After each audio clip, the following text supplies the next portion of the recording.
بسم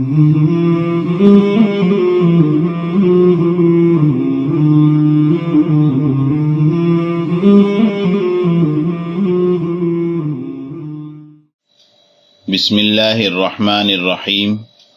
واقعات پڑھیے اور عبرت لیجیے۔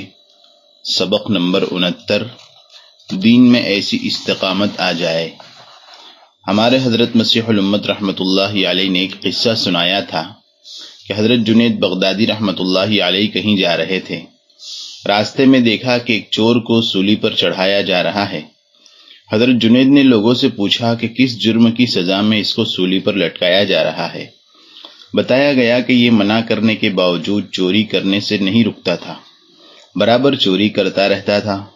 اس نے ایک دفعہ چوری کی تو اس کا ایک ہاتھ کاٹا گیا، دوسری دفعہ چوری کی تو دوسرا ہاتھ کاٹا گیا، مگر یہ پھر بھی نہیں رکتا، اس لیے یہ سزا دی جا رہی ہے۔ یہ سن کر حضرت جنید رحمۃ اللہ علیہ نے فرمایا، میرا دل چاہتا ہے کہ اس کے پیروں کو بوسہ دوں۔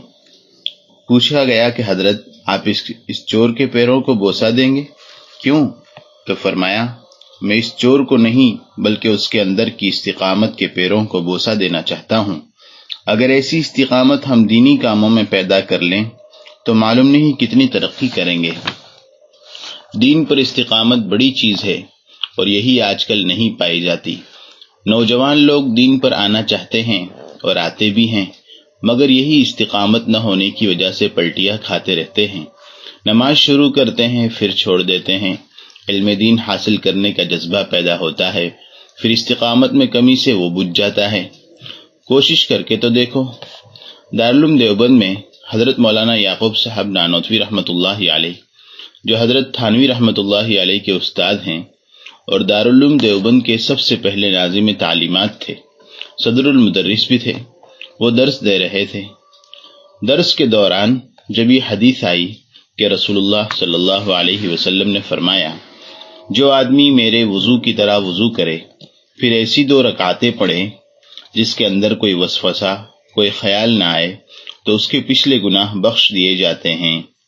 حضرت مولانا یعقوب صاحب رحمۃ اللہ علیہ نے اس کی تشریح کرتے ہوئے کہا کہ ایسی نماز پڑھنے کی کوشش کرنی چاہیے۔ تو ایک طالب علم نے اٹھ کر پوچھا کہ حضرت ایسا بھی ہو سکتا ہے کہ ہم بغیر وسوسے کی نماز پڑھیں؟ تو اس پر حضرت مولانا یعقوب صاحب رحمۃ اللہ علیہ نے فرمایا کہ پوچھتے ہی رہو گے یا بھی کبھی کرو گے بھی؟ اس کے بعد کہا کہ کر کے دیکھو، کیوں نہیں ہوتا؟ اگر نہ ہونے والی بات ہوتی تو اللہ کے نبی صلی اللہ علیہ وسلم کیوں کہتے کہ اللہ کے نبی صلی اللہ علیہ وسلم نہ کی جانے والی بات بتانے کے لیے آئے تھے؟ معلوم ہوا کہ انسان میں اس کی طاقت ہے، اسی لیے اللہ کے نبی نے فرمایا۔ لہذا کوشش کرنا ہمارے ذمہ ہے، محنت کرنا ہمارے ذمہ ہے۔ جب مجاہدہ کریں گے تو اللہ تعالیٰ راہیں کھولیں گے۔ آج ہمارا حال یہ ہو گیا ہے کہ ہم دنیا کے لیے تو بہت مجاہدہ کرتے ہیں لیکن اللہ کو مقصود زندگی بنانے کے لیے مجاہدہ نہیں کرتے۔ عبادت میں نیت کی اہمیت۔ حضرت جنید بغدادی رحمۃ اللہ علیہ کے پڑوس میں ایک آدمی تھا، اس کا انتقال ہو گیا۔ پھر حضرت جنید بغدادی رحمۃ اللہ علیہ کا بھی انتقال ہو گیا۔ پھر ان کو کسی نے خواب میں دیکھا اور کہا کہ کیا حال ہے؟ حضرت نے کہا اللہ نے بخش دیا، لیکن میری پڑوسی کے پیچھے ہی رہا ہوں۔ لوگوں نے کہا اس طرح کیوں؟ ہم تو آپ کو پوری دنیا میں افضل سمجھتے تھے۔